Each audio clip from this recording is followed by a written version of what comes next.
रासायनिक प्रक्रियाओ ઈથરમાં થતી રાસાયણિક પ્રક્રિયાઓ તો પહેલા આપણે રાસાયણિક પ્રક્રિયા જોઈએ પછી એના ભૌતિક ગુણધર્મો જોઈશું ઈથરમાં થતી રાસાયણિક પ્રક્રિયાઓ એટલે કે ઈથરની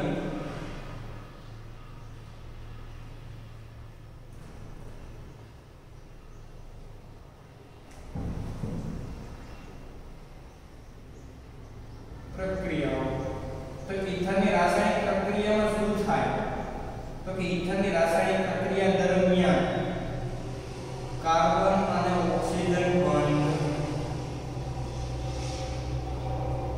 તૂટે છે કયો બંધ તૂટે કાર્બન અને ઓક્સિજન બંધ તૂટે છે ઓકે તો પહેલા જોઈએ આપણે કે કઈ રીતે થાય છે તો કે ઈથર એટલે આપણે જોઈએ તો કે એક ઓક્સિજન હોય એની બંને બાજુ આલ્કાઇલ સમૂહ જોડાયેલા હોય અથવા એક બાજુ આલ્કાઇલ બીજી બાજુ ફિનાઇલ રિંગ જોડાયેલી હોય અથવા એક બાજુ આલ્કાઇલ હોય ને બીજી બાજુ કોઈ પણ મિથાઇલ ઇથર પ્રોપેન એટલે કે એ સમમિત ઇથર પણ હોઈ શકે અને અસમમિત ઇથર પણ હોઈ શકે ઓકે એટલે કે જો CH3O CH2 CH3 આ ઓક્સિજનની આ ડાબી બાજુ અને આ જમણી બાજુ આ ડાબી બાજુ તો અહીંયા તમે જો તો અહીંયા એક કાર્બન છે આ બાજુ બે કાર્બન છે તો આ અસમમિત કહેવાય ઓક્સિજન બંને બાજુ સરખા છે નહીં બંને બાજુ ઓક્સિજનની બંને બાજુ સરખા આલ્કાઇલ સમૂહ જોડાયેલા હોય તો એને સમમિત કહેવાય અને સરખા ના હોય તો એને અસમમિત કહેવાય ઓકે તો ચલો આપણે હવે ડિસ્કસ કરીએ કે CO બંધ કેવી રીતે તૂટે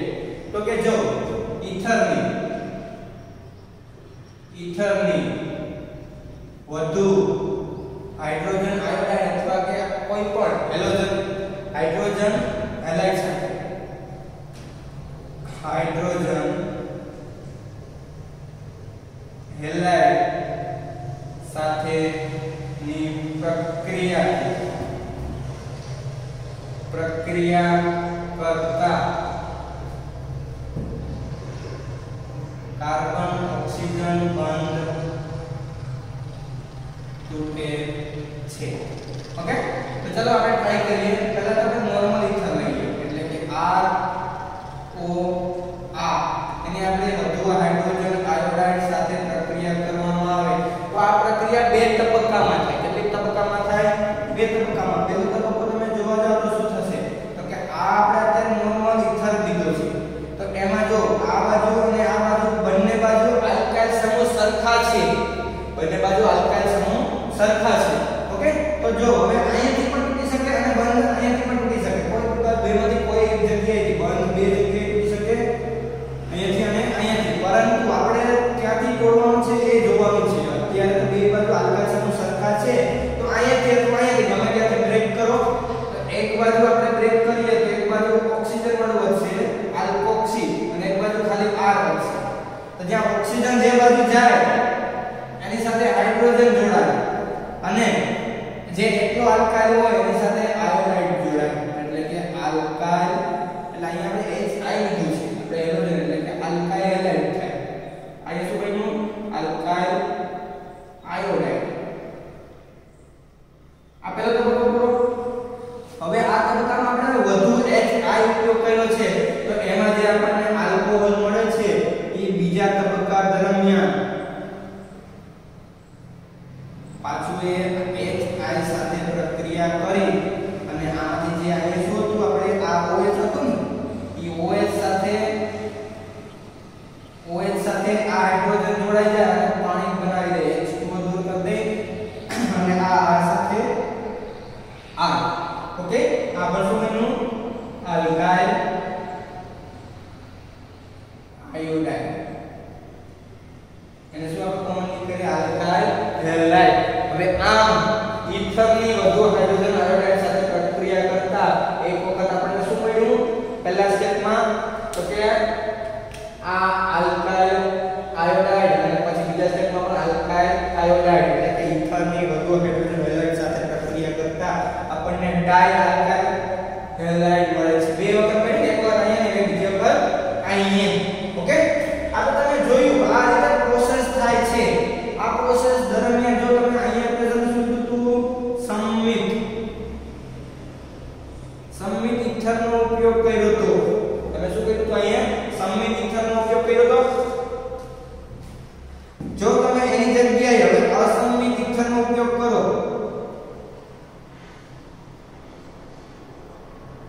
ઓકે, આ તમે નોર્મલ રીતે આ ઇક્વેશન બન્યું. જો તમે સમમિત ઇથરનો ઉપયોગ કર્યો તો બરાબર, અસમમિત ઇથરનો ઉપયોગ કરો ROR ડેશ એની HI સાથે પ્રક્રિયા કરો.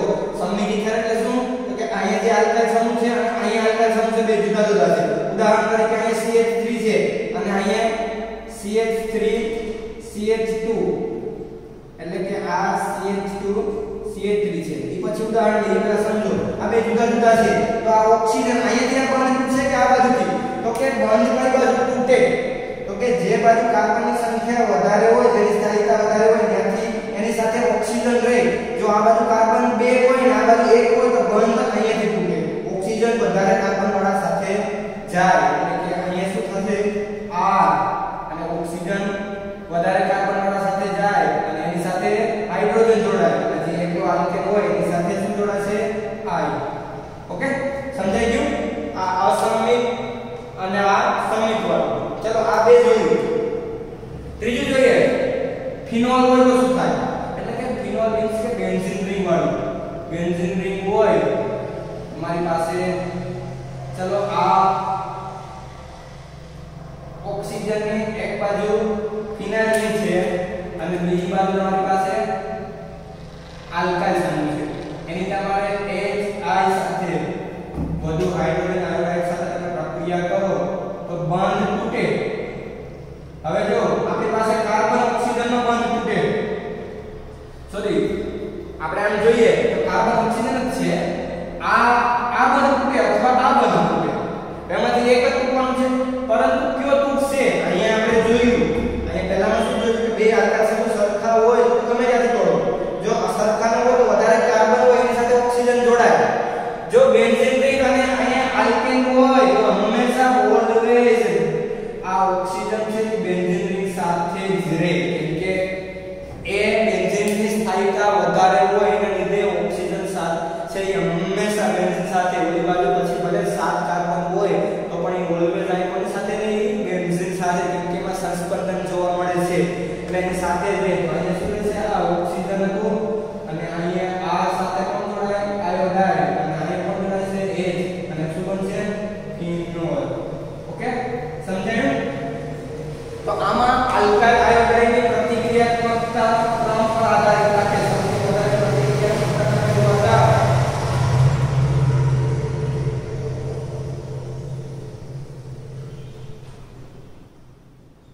આમાં પણ હાઇડ્રોજન, એટલે બે ઓપ્શન આપ્યા હોય, હાઇડ્રોજન આયોડાઇડ તમને આપ્યો હોય, બ્રોમિન પણ આપ્યું હોય. તો હાઇડ્રોજન આયોડાઇડની સ્થાયીતા સૌથી વધારે, પછી બ્રોમિનની, પછી ક્લોરીનની. ઓકે, ક્લોરીન વાળો આપ્યું નથી. તો આ ખાસ યાદ રાખવાનું. ઓકે, ત્રણે જોઈ લીધું, સમમિત, અસમમિત અને આ અસમમિત જ છે પણ એમાં બેન્ઝીન રિંગ આવેલી છે. ઓકે, ચલો તો હવે આપણે જોવાનું છે કે આ ખરેખર પ્રક્રિયા છે કઈ રીતે થાય. જેમ કે અહીંયા જુદા જુદા આપેલા હોય, આનું ઉદાહરણ આપણે લઈએ. કોનું આ ઉદાહરણ? CH3O CH2 CH3 નો IUPAC નામ આપવા જોઈએ તો શું થાય? Methoxy ethane. ઓકે, કેવી રીતે? તો કે આ ઓક્સિજનની જે બાજુ કાર્બનની સંખ્યા ઓછી હોય એની સાથે ઓક્સી પર પેર લગાડો, મિથોક્સી, બાકીની આલ્કેન શ્રેણી એમાં લખી નાખો ઇથેન. ઓકે, તો એની પ્રક્રિયા તમે વધુ હાઇડ્રોજન આયોડાઇડ સાથે કરો. આ ક્રિયાવિધિ તમને ટેબલમાં કોષ્ટકમાં આપેલી છે. ક્રિયાવિધિ સમજવાની છે આ. ઓકે, તો ચલો આમાં હાઇડ્રોજન આયોડાઇડ સાથે પ્રક્રિયા કરો એટલે પ્રક્રિયા થશે કઈ રીતે? તો કે તમને ખબર જ છે આમાંથી પ્રક્રિયા પહેલા શું થાય? ક્રિયાવિધિમાં સ્ટેપ પહેલા સ્ટેપમાં તો પહેલા સ્ટેપમાં થશે કે આ ઓક્સિજન છે એ વધારે કાર્બન વાળા સાથે રહે, પરંતુ પ્રક્રિયા કઈ રીતે થાય? CH3O CH2 CH3 પહેલી પ્રક્રિયા અવગણકારક ઇલેક્ટ્રોન યુગ્મમાં આવેલા હોય એની સાથે અહીં કોણ જોડાશે? પહેલા અહીંયા હાઇડ્રોજન જોડાઈ જાય, પછી અહીંયા આયોડિન મુક્ત રહે. આ પહેલું સ્ટેપ. પછી ઈ સ્ટેપમાં શું થાય? આ સ્ટેપની પ્રક્રિયા દરમિયાન આને લઈ લો પાછું કે CH3O આ H CH2 CH3. હવે આયોડિનને હમણાં રહેવા દો.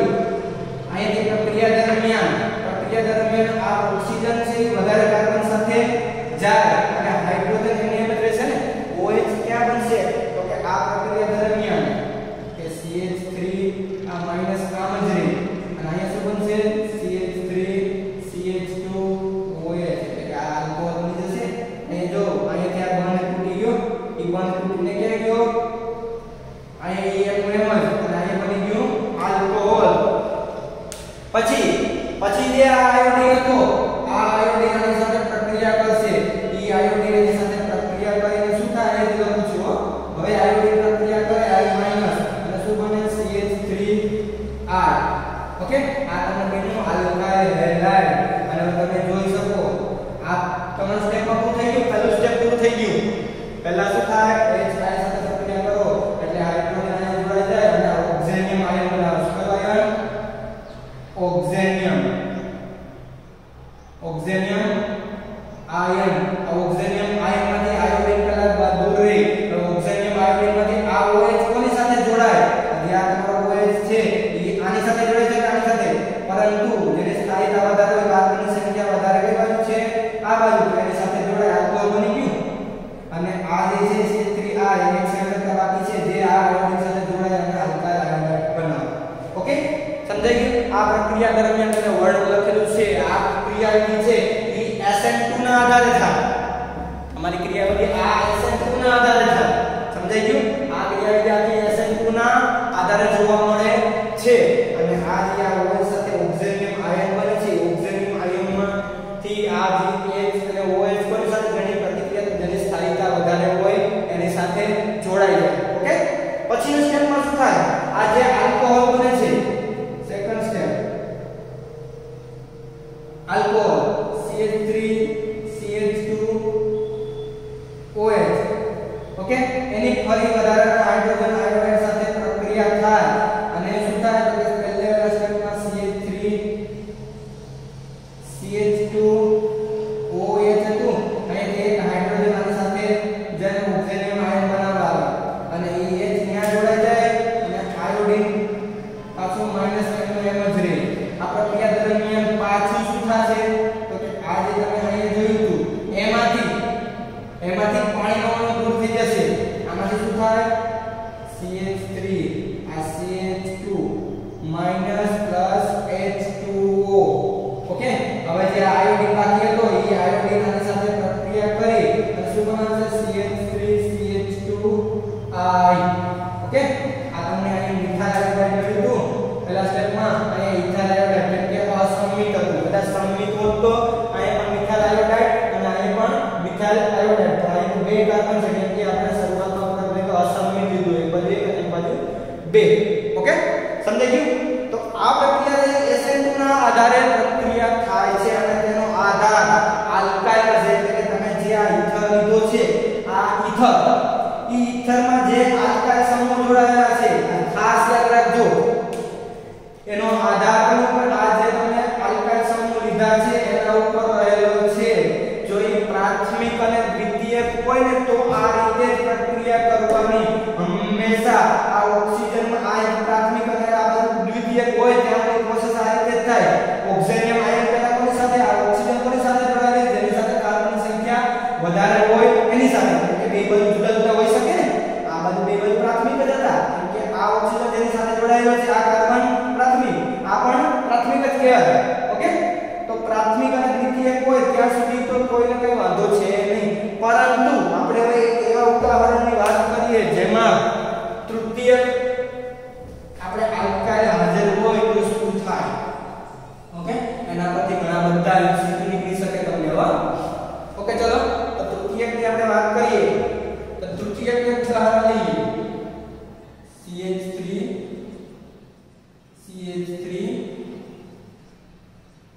CH3 ઓકે, અહીંયાથી આ ઓક્સિજન CH3, આ ઓક્સિજનની બે બાજુ, આ બાજુ આલ્કેન, આ બાજુ પણ આલ્કેન છે. ઓકે, આ ખાલી વચ્ચે વાળું આ તમારો ઈથર છે. ઓકે, તો આ તૃતીયક ઈથર કેમ છે કે આ બાજુ પ્રાથમિક છે અને આ બાજુ તૃતીયક છે. એની તમે પ્રક્રિયા કરો HI સાથે. હવે તો તમે જોવાનું ને તમે કહ્યું કે ભાઈ આ ઓક્સિજનમાં શું થશે? ડાયરેક્ટ પ્રક્રિયા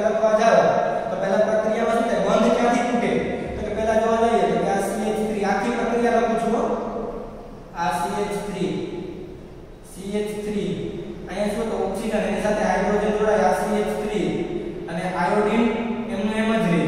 પાછી રાસાયણિક પ્રક્રિયા થાય અને આપણે શું કીધું હતું કે વધારે કાર્બન હોય એની સાથે જોડાય. પરંતુ અહીંયા જુઓ વધારે કાર્બન તો આ બાજુ છે પરંતુ એ તૃતીયક છે. હવે અહીંયા જુઓ કાર્બનની સંખ્યા આ બાજુ કેટલી છે? જુઓ 4 છે, આ બાજુ 1 છે. પરંતુ મેં અહીં કીધું હતું કે પ્રાથમિક અને તૃતીયક હોય ત્યારે જ આ પ્રોસેસ થાય. જો તૃતીયક હોય આ ઓક્સિજનની આ બાજુ કે આ બાજુ જોઈ લેવાનું. ત્યાં જો પ્રાથમિક કે દ્વિતીયક હોય તો જો તૃતીયક હોય તૃતીયક કઈ રીતે આની સાથે આ કાર્બન છે ઈ આ 1 2 અને 3 સાથે જોડાયેલા છે. તો જો તૃતીયક હોય તો એ તૃતીયક હોય તો આ પ્રમાણે ન થાય. તો શું થાય? ઓક્સિજન છે ઈ આની સાથે ન જોડાય, ઈ OH કોની સાથે જોડાઈ જાય? જેની પાસે કાર્બન ઓછા હોય ત્યાં આનાથી ઉલટું થઈ જાય. ઓકે, અને અહીંયા શું બનશે? આ કાર્બોકેટાયન બને.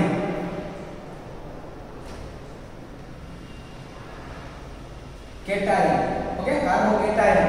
આ કાર્બોકેટાયન બને છે. કાર્બોકેટાયન પછી પાછી કોની સાથે પ્રક્રિયા કરશે? આયોડીન. આયોડીન સાથે પ્રક્રિયા કરીને શું બની જાય? CH3 CH3I. ઓકે, આ તમને ડાયરેક્ટ પદ આપેલી છે. તમને ખબર પડી ગઈ? તમે કદાચ અહીંયા આની જેમ કરવા જાવ તો તમે અહીંયા OH જોડી દે જે ખોટું પડે. ઓકે, તો આમાં તમારે જોઈ લેવાનું કે ઓક્સિજનની ડાબી બાજુ અને જમણી બાજુ એટલે કે ઈથરમાં જો પ્રાથમિક ને દ્વિતીયક હોય ત્યાં લઈને જો એક બાજુ તૃતીયક આવે તો આ રીતે પ્રક્રિયા કરવાની. અને જો પ્રાથમિક અને દ્વિતીયક હોય તો કાઈ ફેરફાર થાય નહીં. આને જેમ કરી અને એમ જ. ઓકે, તો આપણે આવી પ્રક્રિયા જોવા જઈએ એક બીજી. આ મીન્સ કે ફિનોલ બને, બેન્ઝીન બને. એનિસોલમાં તમે ઉદાહરણ એનિસોલ એટલે કે બેન્ઝીન ઉપર OCH3 મિથોક્સી બેન્ઝીન પણ કહેવાય અને એનિસોલ પણ કહેવાય. એની તમે વધુ HI સાથે પ્રક્રિયા કરો તો આપણે કીધું હતું કઈ રીતે પ્રક્રિયા થાય. તો કે એક બાજુ આ પ્રાથમિક છે, આ બાજુ આ કાર્બન આ દ્વિતીયક કહેવાય. પરંતુ હવે તમે જોવા જાવ તો આ બેન્ઝીન છે એની સ્થાયીતા વધારે હોય મેં કીધું હતું ને. એટલે તમને રાસાયણિક પ્રક્રિયા થાય શું બનશે? અહીંયા બેન્ઝીન ઉપર આ હતું ત્યાં H જોડાઈ જશે અને CH3I બની જાય. ઓકે, તો આ તમે ખાસ યાદ રાખજો. Okay, done. તો એના પછી આપણે છે ને આના ઘણા બધા ક્વેશ્ચન પૂછ્યા છે તમને એના પછીના કોષ્ટક વાળા. પહેલા આ જોઈ લો પછી આપણે જોઈએ.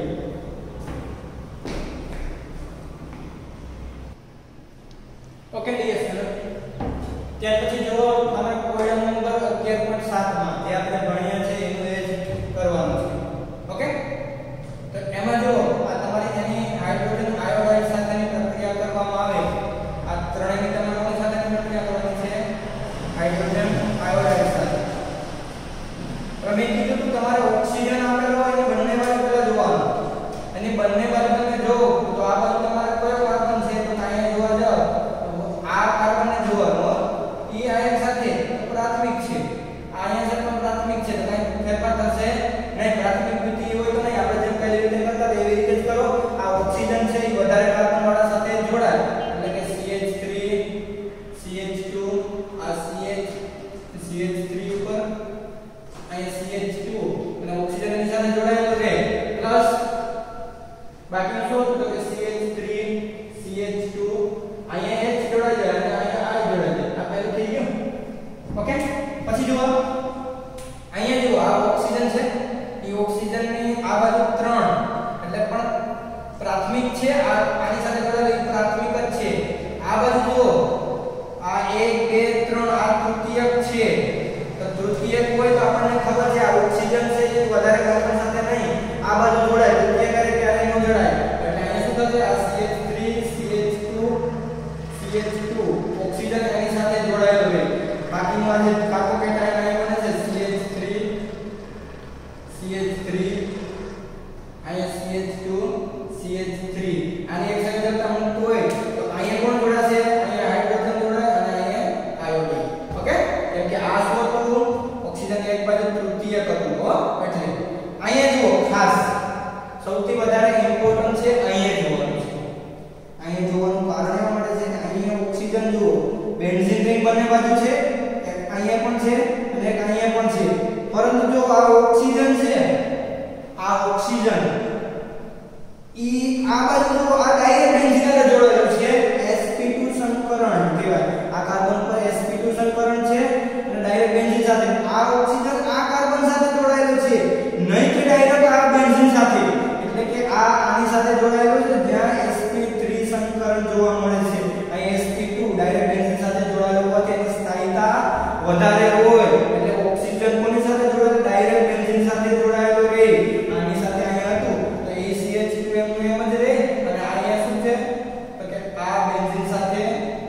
ડાયરેક્ટ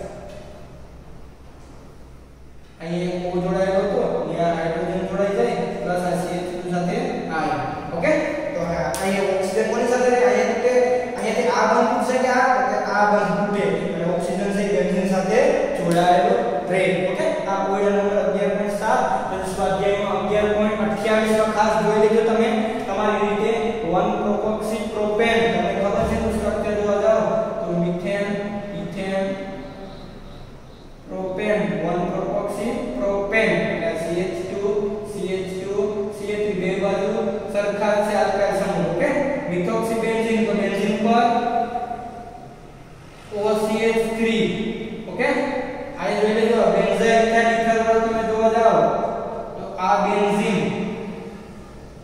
આ ઇથર અને એક બાજુ ઇથાઇલ CH2 CH3 આ સામાન્ય નામ આપેલું છે. ઓકે, એની હાઇડ્રોજન આયોડાઇડ સાથેની પ્રક્રિયા તમારી રીતે કરી લ્યો. આ તમે સ્ટ્રક્ચર ડ્રો કરી લ્યો, પછી આપણે આગળ જોઈએ ભૌતિક ગુણધર્મો વિશે.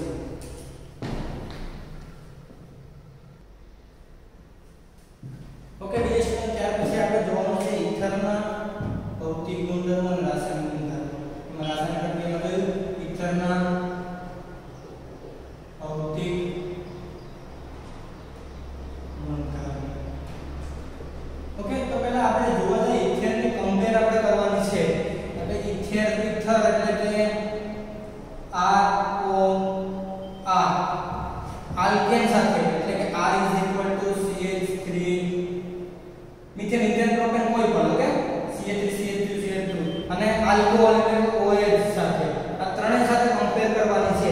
તો કે ઇથરનો ઉત્કલન બિંદુ છે સમાન આણ્વિક દળ ધરાવતા ઇથર સમાન આણ્વિક દળ ધરાવતા આલ્કેનને સમાન હોય, પરંતુ આલ્કોહોલ કરતા બહુ જ નીચા હોય. જેમ કે સમાન આણ્વિક દળ તમે જોવા જાવ તો આપણે ઉદાહરણ લઈએ CH3 CH2O CH2 CH3. આ શું છે? Ethoxy ethane. અને અહીંયા આપણે ઉદાહરણ પેન્ટેન 1 નું પેન્ટેન n પેન્ટેન નું લઈએ CH3 CH2 CH2 CH2 CH3. અને આણ્વિક દળ લગભગ સમાન હોય. અને અહીંયા આપણે ઉદાહરણ લઈએ pentane 1 OL CH2 CH2 OH. ઇથરમાં જે O અને કાર્બન CO વચ્ચેનો બંધ હોય એ ધ્રુવીય હોય છે અને તેથી તેની દ્વિધ્રુવી ચાર્જ માત્રાનું મૂલ્ય પણ વધારે હોય છે. હવે અહીંયા જુઓ આ શું છે? Ethoxy ethane. આ n પેન્ટેન. અહીંયા શું છે? Pentane 1 OL. ઓકે, આનો આણ્વિક દળ તમે ગણો 1 2 3 4 કાર્બન છે એટલે કે 4 કાર્બન 1 નું 12 પ્લસ હાઇડ્રોજન 3 ને 5 ને 2 7 7 ને 3 10 હાઇડ્રોજન, એક હાઇડ્રોજન નું પણ હોય, એક ઓક્સિજન અને 16 સરવાળો કરી દો 48 10 પ્લસ 16 48 ને 10 58 ને 6 64 ને 10 74 પાસે પર જોજો 58 ને 6 કેટલા થશે? 64 ને 74. ઓકે, AMU ગ્રામ પર મોલ અથવા યુનિફાઇડ માસ. n પેન્ટેન માં કેટલા છે? કાર્બન 5, હાઇડ્રોજન 3 ને 5 ને 7 7 ને 9 9 ને 3 12, ઓક્સિજન છે નહીં એટલે કેટલા થશે? 60 થશે. 48 ને આ 60 અને આ 12 આ થશે 72. લગભગ સમાન હોય વાયુ. એટલે આ બેનું ઉત્કલન બિંદુ તમે આમ જોવા જાવ તો ફેર શું થાય? તો કે સમાન આણ્વિક દળ ધરાવતા, એટલે બે આણ્વિક દળ લગભગ સમાન છે. સમાન આણ્વિક દળ ધરાવતા ઇથર નું ઉત્કલન બિંદુ એટલે સમાન આણ્વિક દળ ધરાવતા આલ્કેનને લગભગ સમાન હોય. એટલે કે આ બેનું ઉત્કલન બિંદુ પણ લગભગ સમાન હોય, પરંતુ સમાન આણ્વિક દળ ધરાવતા આલ્કોહોલ કરતા બહુ જ નીચું હોય. તો આમાં કેટલા કાર્બન છે? તો કે 5 કાર્બન 1 નું 12, હાઇડ્રોજન 3 ને 5 ને 7 ને 2 9 10 11 ને આ 12 છે. આ 12 ને એક ઓક્સિજન 16, આ 60 12 અને 16 72 72 क्यों है 78 ને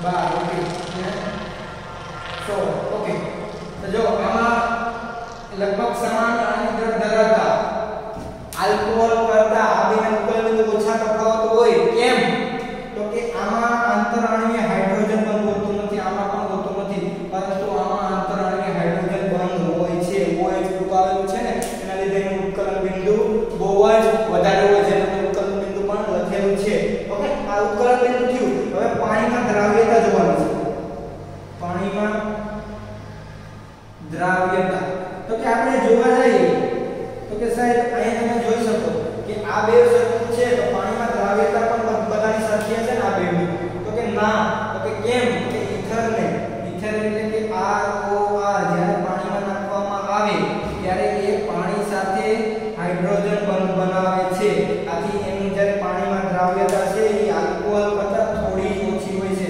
આલ્કોહોલમાં રહેલા હાઇડ્રોજન બંધને સમાન હોય એના લીધે દ્રાવ્યતા થોડીક ઓછી હોય પરંતુ આના કરતાં એની દ્રાવ્યતા વધારે હોય ઓકે તમારે ખાસ યાદ રાખવાનું છે ઉત્કલન બિંદુ આવેલા ઉત્કલન બિંદુ લગભગ સમાન હોય સરખા હોય પરંતુ આલ્કોહોલ ઉત્કલન બિંદુ આપણે પહેલા પણ જોયું OH બંધના લીધે વધારે હોય અને જેટલા OH બંધ હોય એમાં પાણીની દ્રાવ્યતા વધારે હોય પાણી સાથે આંતરઆણ્વીય હાઇડ્રોજન બંધ બનાવે છે એ રીતે આનું પાણીની દ્રાવ્યતા હોય પણ થોડી ઘણી ઓછી આલ્કોહોલ કરતાં ઓકે આ છે તમારા ભૌતિક ગુણધર્મો ત્યાર પછી આપણે હેલોજિનેશન નાઇટ્રેશન સલ્ફોનેશન આ બધું જોવાનું છે ફિડલક્રાફ્ટ આલ્કાઇલેશન એસાઇલેશન એ જોયા પછી આપણે આ પાર્ટનો એટલે કે આ યુનિટનો છેલ્લો લાસ્ટ પોર્શન બાકી છે ઓકે તો નેક્સ્ટ લેક્ચરમાં આ યુનિટ આપણો પૂરો થશે ઓકે આ જોઈ લો થેન્ક યુ